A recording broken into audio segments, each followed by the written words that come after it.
اچھا ہم صاحب، یہ جو پوری آپ نے بڑی خوبصورتی سے ایک اصول کے طور پہ چیز سمجھائی ہے، کوئی کہنے والا تو یہ کہہ سکتا ہے کہ یہ جو لوگ اللہ کو مان چکے ہیں، خالق کو مان چکے ہیں، مذہب کو مان چکے ہیں، ان کے لیے تو قابل اطمینان بات ہے کہ بھئی اس کے بعد وہ آگے سے یہ کہیں کہ جی ان سوالوں کا جواب ہمیں پتہ ہے، باقی حکمت ہمارے علم میں نہیں ہے۔ وہ جو نہیں مانتے وہ تو پہلا سوال یہ کرتے ہیں کہ بھئی تم لوگوں کا دعویٰ یہ ہے کہ کائنات کے ان رازوں سے پردہ اٹھا لیا گیا ہے جن کو جاننے کی ہمارے اندر صلاحیت نہیں تھی، اللہ نے ایک شخص کو منتخب کیا، اس پہ وحی کی، الہام کیا اور ان سوالوں کا جواب دے دیا۔ اب جب ہم سوال پوچھتے ہیں تو تم کہتے ہو اپنے علم کے مطابق پوچھو، کہ ہمارے پاس تو اتنا جواب ہے ہی نہیں، جتنا دیا تھا ہم نے اتنا پہنچا دیا۔ نہیں، ہم نے تو کبھی یہ دعویٰ نہیں کیا کہ اس کائنات کے رازوں سے پردہ اٹھا دیا گیا ہے۔ ہمارے صرف اس سوال کا جواب دیا گیا ہے کہ ہمارا خالق کون ہے، اور خالق کا تعارف پیغمبروں نے کرایا ہے۔ ہم نے وہ خالق خود نہیں بنایا، پیغمبروں کے تعارف کو مانا۔ یعنی اس طرح نہیں ہے جیسے کہ فلسفے اور تصوف میں کیا جاتا ہے کہ اس کائنات سے ماورا کیا کچھ ہو رہا ہے اس کو ہم فرض کرتے ہیں، اس کے ہم عقلی تلازمات طے کرتے ہیں، اس کو باہمی طور پر ربط و نظام میں لاتے ہیں۔ فلسفہ بھی یہی کرتا ہے، تصوف بھی یہی کرتا ہے۔ مذہب میں اس طرح کی کوئی چیز نہیں کی گئی۔ ہمارے ہاں تو یہ ہے کہ جو ہمیں نظر آیا وہ کیا تھا، وہ خلق کا فعل تھا۔ یعنی ہم پیدا ہو رہے ہیں، ہم بنائے جا رہے ہیں، اس دنیا میں بہت سی مخلوقات ہماری طرح بنائی جا رہی ہیں، یہ ہمارا مشاہدہ ہے۔ یعنی یہاں ہم نے کوئی باہر سے خبر نہیں حاصل کی، ابھی یہ ہمارا مشاہدہ ہے۔ اس مشاہدے سے ہمارے شعور کی ساخت یہ سوال پیدا کر دیتی ہے کہ پھر اگر خلق کا یہ فعل ہو رہا ہے تو لکل فعل فاعل، پھر تو اس کا کوئی فاعل ہونا چاہیے۔ تو جن لوگوں نے اس کا یہ جواب دیا ہے کہ کائنات ہی ہماری خالق ہے، الہات کا جواب یہی ہے، ان کے پاس ان سوالوں کا کیا جواب ہے؟ یعنی اس کے بعد تو جتنے سوالوں کا جواب مذہب دے رہا ہے وہ بھی ختم ہو گیا، اب کیا باقی رہ گیا؟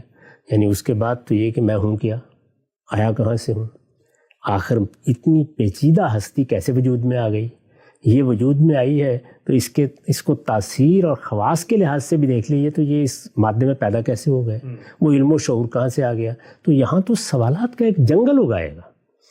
ہم نے جب اس چیز کو دیکھا تو پیغمبروں کی اس بات کو ہم نے قبول کیا، اور قبول کرنے کے لیے خود پیغمبروں کے پیغمبر ہونے کو عقلی طور پر پہلے جانچا اور پرکھا۔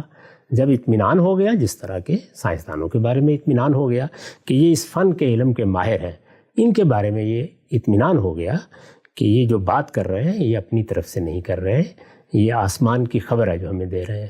تو اس خبر کو ہم نے مطابق کر کے دیکھا خلق کے فعل سے، تو اس کی مطابقت بہت ہی غیر معمولی طریقے سے قائم ہو گئی، اور ہمارے وہ سوالات حل ہو گئے جو ہمارے وجود کی ضرورت ہے، جو ہمارے ماضی کی ضرورت ہے، جو ہمارے حال کی ضرورت ہے، جو ہمارے مستقبل کی ضرورت ہے۔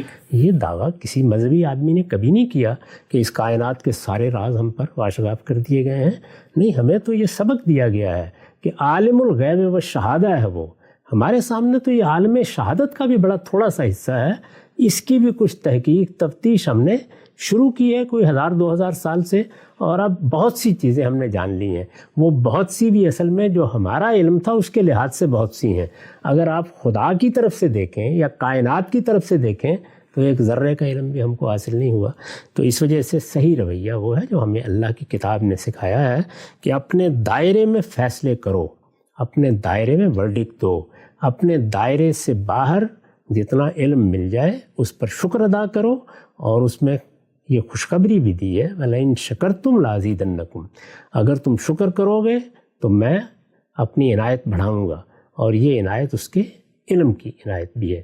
چنانچہ جیسے ہی انسان نے جو کچھ میسر ہے وہاں سے بات شروع کی ہے، تو آپ دیکھیں کہ سائنس کو کتنی کامیابیاں حاصل ہوئی ہیں، اور جیسے ہی انسان اس سے ماورا میں الجھا تو آپ دیکھیں کہ فلسفہ اور تصوف دونوں کیسے ناکام ہوئے۔ نقطہ بالکل واضح ہو گیا۔ ہم سے بڑی اہم گفتگو جاری ہے، اور اس میں جو بہت سمجھنے کی چیز ہے کہ علم صرف جان لینے کا نام نہیں ہے، بلکہ علم یہ جاننے کا بھی نام ہے کہ ہم کیا نہیں جانتے۔ مولانا اصلاحی نے اپنی تفسیر میں بھی ایک جگہ لکھا کہ ایتھنز کے معبد خانے پہ یہ جملہ لکھا ہوا تھا کہ اے انسان اپنے آپ کو پہچان، اپنے وجود علم کو پہچان۔